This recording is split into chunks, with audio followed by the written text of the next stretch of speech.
Bueno, a ver, imaginemos por un momento que vamos conduciendo por la autovía, de noche, y de repente, pues se enciende la típica luz roja parpadeante en el salpicadero. La del fallo crítico del motor, ¿no? Esa misma, sí. Pues ante esa situación, la respuesta instintiva de muchos, aunque suene a locura, sería casi buscar un martillo. O sea, golpear el cristal del salpicadero hasta romper la bombilla. Y ya está. Claro, ojos que no ven. Exacto. Al dejar de ver el destello rojo, uno sigue conduciendo con esa falsa tranquilidad de que el problema ha desaparecido mágicamente. Ya, es que suena completamente absurdo si lo aplicamos a la mecánica de un coche. Totalmente.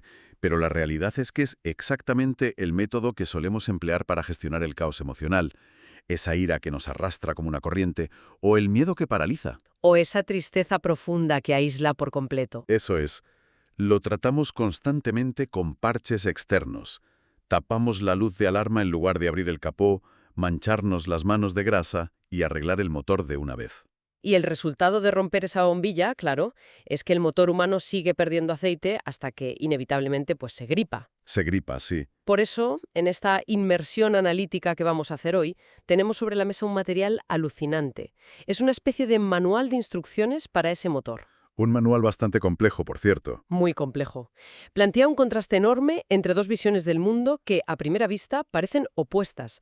Por un lado, tenemos la filosofía racionalista pura del siglo XVII, de Baruch Spinoza. Palabras mayores. Sí, sí. Y por otro lado, la perspectiva mística de la cábala mesiánica, incluyendo las enseñanzas de Yeshua HaMashiach, al que históricamente conocemos como Jesús. Madre mía, la mezcla promete. Es fascinante. Nuestra misión hoy es desgranar lo que el texto llama una ingeniería espiritual de la paz interior. O sea, cómo estas fuentes sugieran que podemos dejar de ser víctimas pasivas de nuestras emociones para transformarnos desde la raíz.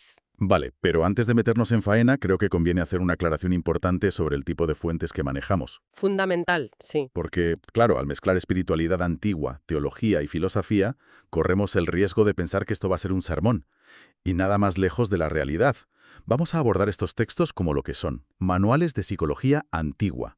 No buscamos que nadie adopte esto como un dogma. No en absoluto. Es más bien abrir una ventana para analizar el sufrimiento desde un ángulo radicalmente distinto. Volviendo un poco a la analogía del coche, el texto plantea que Spinoza intentó arreglar ese motor usando solo el manual de la razón. Sí, él leía el diagrama, identificaba la pieza defectuosa y decía, vale, trabajo terminado.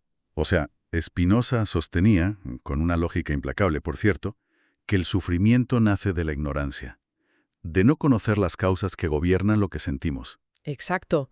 Su tesis es que si aplicamos la razón y entendemos la cadena de por qué sentimos algo, esa emoción turbulenta pierde el control sobre nosotros.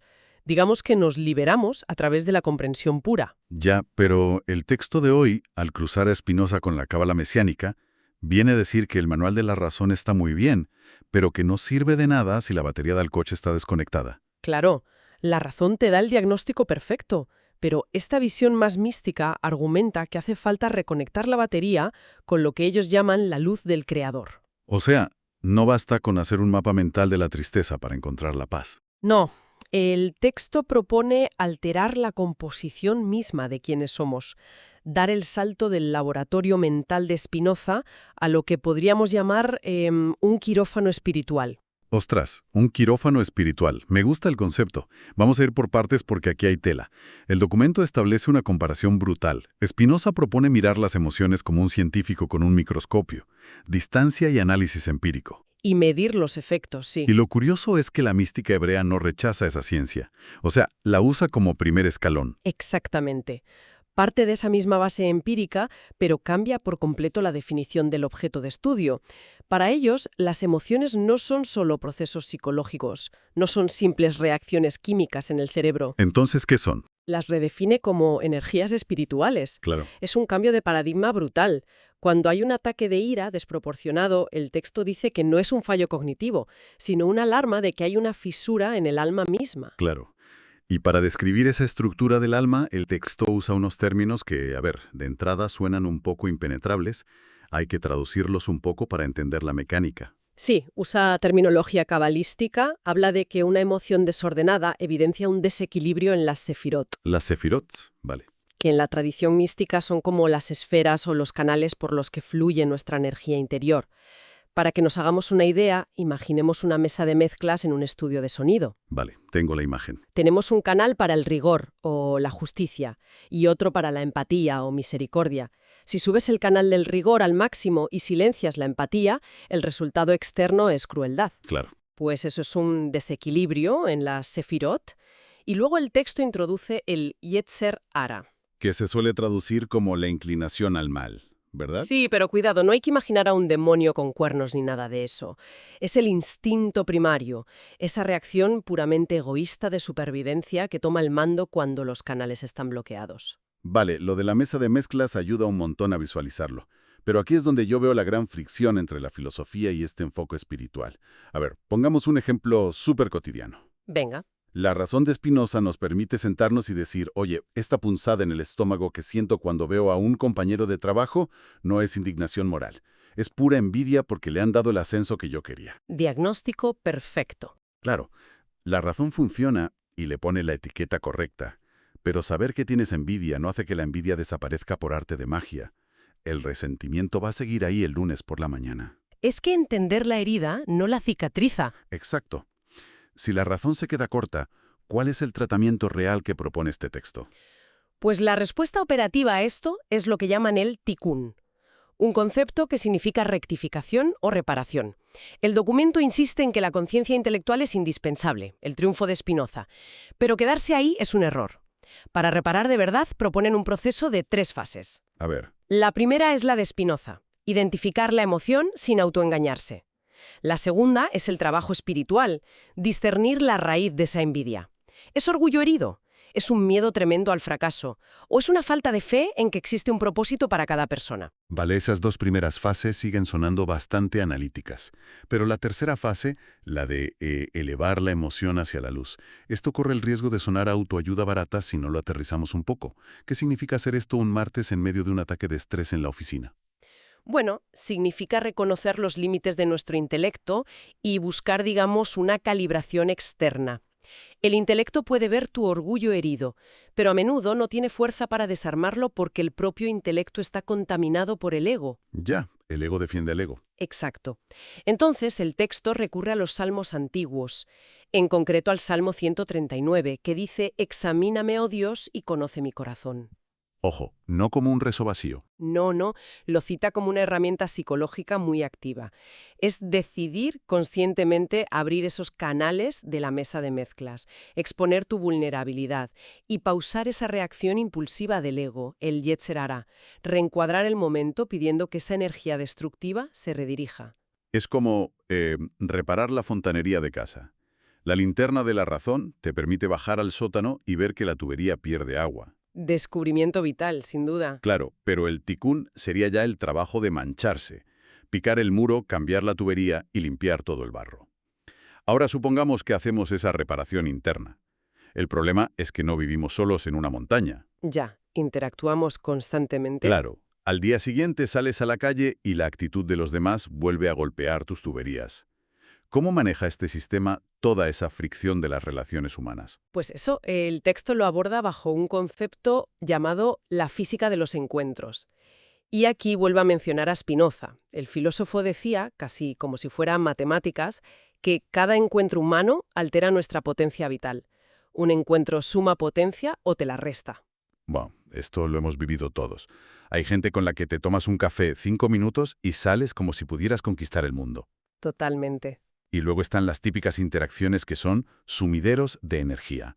Hablas 3 minutos con alguien y te quedas hecho polvo físicamente, como si te hubieran desenchufado. Pues el texto traduce esto a la mística judía, a las interacciones que dan luz y expanden la llama Or, y a las que te consumen energía y te bloquean las llama Klipa, que significa cáscara. Cáscara, vale. La idea es que ninguna conversación es neutral. O te expande el alma o te la asfixia bajo capas de cáscara. Y por eso recomiendan hacer un inventario espiritual. Una especie de auditoría. Sí, una auditoría forense de tu propia energía. Dejar de ir en piloto automático y observar qué entornos te dan paz y qué compañías te activan inmediatamente la queja o el cinismo. Ya, pero a ver, al llegar a este punto de auditar a la gente que nos rodea, yo veo un peligro. Alguien podría decir que esto roza la típica moda de la positividad tóxica contemporánea. Sí, el cortar por lo sano, ¿no? Claro, esa cultura de quirófano aséptico donde si alguien te incomoda un poco, lo sacas de tu vida diciendo que te roba la luz, es convertir el crecimiento espiritual en una excusa para vivir en una burbuja donde todos te den la razón siempre. Es un riesgo gigante, pero el documento original se adelanta a esto, traza una línea muy fina usando textos antiguos. Cita aquello de que las malas compañías corrompen las buenas costumbres de la primera carta a los Corintios. Que es sociología pura, vamos. Exacto, pero la solución que propone no es huir a un retiro permanente, sino alinearse con la luz. Y para eso te tienes que ensuciar las manos. ¿Y cómo se materializa eso para no caer en la falsa positividad superficial? Con 3 pilares de acción externa. Primero, buscar sabiduría constante, la Torá, que te obliga a confrontar tu propia ignorancia, no la de los demás. Segundo, y esto es vital, practicar la tzedaká. Que se suele traducir como caridad. Sí, pero es una mala traducción. La raíz de tzedakah es justicia. No es dar una limosna para sentirte tú bien. Es intervenir de verdad para restaurar el equilibrio donde hay desigualdad. Y el tercer pilar es buscar relacionarse imitando el carácter del Mesías. O sea, buscar relaciones que te desafíen a ser mejor, no que te adulen. Eso es. Al practicar la tzedaká entras en la oscuridad del mundo para aportar orden.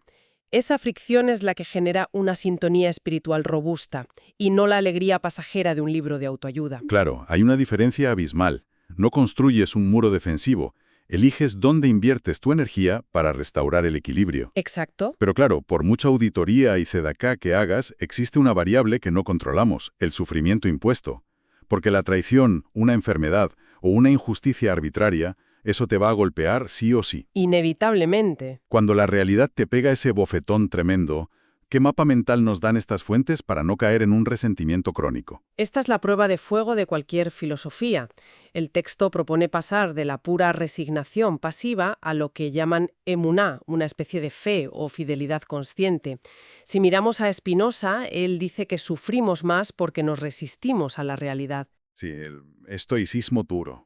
Él aboga por una aceptación fría. El universo son engranajes, todo está causado por algo, y si aceptas que un dolor es matemáticamente inevitable, sufres menos emocionalmente. A ver, pragmático es, pero también desolador.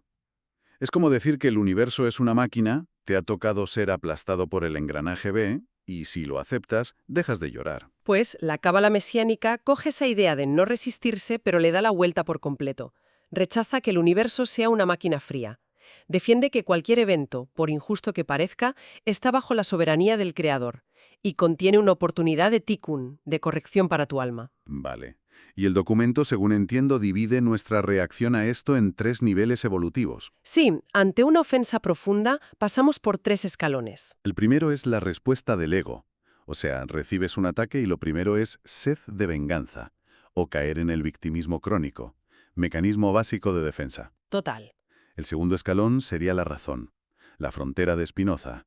Analizas al agresor, entiendes sus traumas y logras cierta comprensión analítica de por qué te ha hecho daño. El problema es que esa comprensión desactiva tu violencia inmediata. Pero es estéril. Entender el trauma de quien te ha traicionado no sana el dolor de la traición.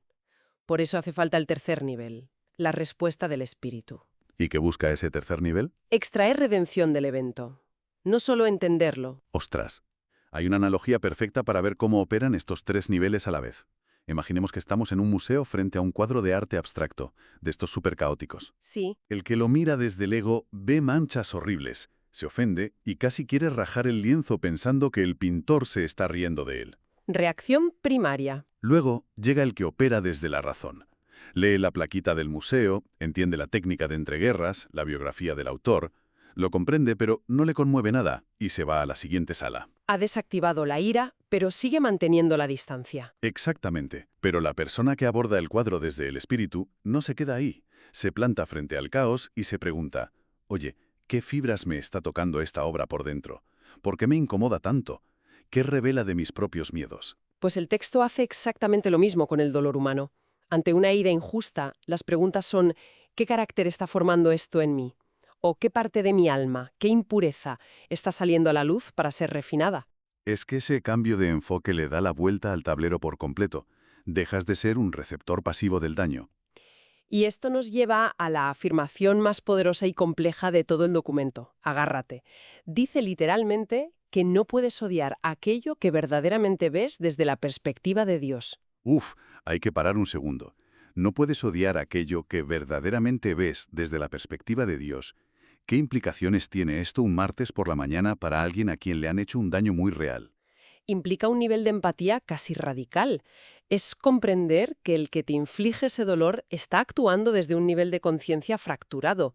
La maldad, en el fondo, nace de una ceguera espiritual profunda. Ya, Ver a quien te ataca bajo esa luz borra el odio personal, porque para odiar a alguien tienes que percibirlo como un monstruo todopoderoso, no como alguien roto, y te permite ver que ese evento doloroso es un catalizador para tu propio tikkun. pero ojo, aquí creo que es vital poner una pedazo de advertencia sobre la mesa, porque esto se puede malinterpretar y ser muy destructivo. Desde luego. Esta visión mística anula la amargura interna, pero no anula la justicia terrenal.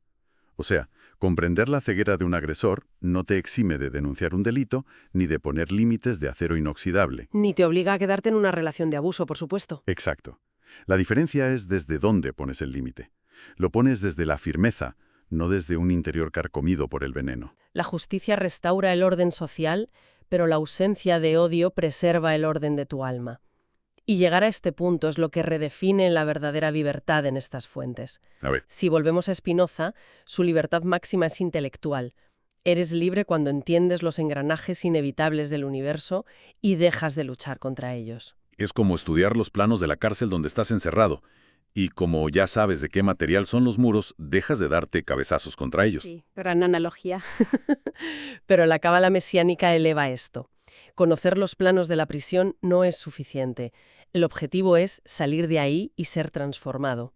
Citan otra vez a Yeshua diciendo, conoceréis la verdad y la verdad os hará libres. Pero no una verdad académica, supongo. Claro que no es aprenderte a Spinoza de memoria. Es un conocimiento que tiene que atravesar tu ego y gobernar lo que haces. El texto lo llama convertirse en vasijas de luz. Vasijas de luz. Esto conecta todos los cables de los que hemos hablado hoy. Porque para que una vasija pueda llenarse de algo, primero tiene que tener espacio vacío dentro. ¿Lógico? Tienes que vaciar el ruido de tu ego, la necesidad imperiosa de tener razón siempre y esa reactividad del Yetzer Hara. Porque, a ver, mucha erudición no sirve de nada si, ante un atasco de tráfico, reaccionas con la misma ira irracional de siempre. Es que el fin de esta ingeniería espiritual no es que seamos bibliotecas andantes, sino que manifestemos una naturaleza superior.